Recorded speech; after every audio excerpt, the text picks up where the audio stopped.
Okay, so the next technique we're going to demonstrate today is the PA glides.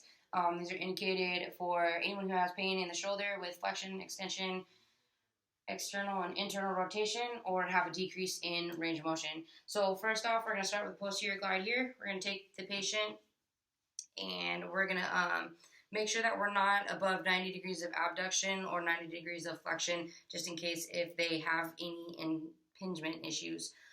So from here, we're going to be applying the mobilization at the GH joint by pushing straight down. And while we do this, we also want to make sure that we have a distractive force here at the joint. So we're going to do this, and this is indicated when you want to increase extension or external rotation. As far as the grading systems go, a grade 1, short impulse, not pushing into any restrictions, and we're at beginning range. A grade 2 is a longer impulse, happening more kind of in that mid-range, but we're making sure that we're not putting or pushing into any restrictions. A grade 3 is we're going to start pushing into those restrictions here, and we still have that long impulse. Grade 4 and range, and we're doing those short impulses here again. And grades 1 and 2 are to decrease pain, and grades 3 and 4 are used to increase range of motion to kind of in that capsule.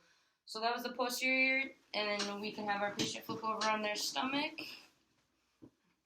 and do the anterior glides. Don't fall, computer. And so we can do the same thing here.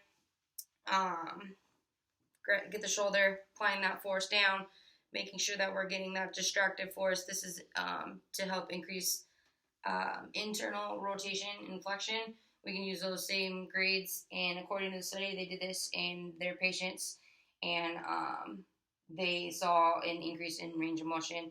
So obviously these work.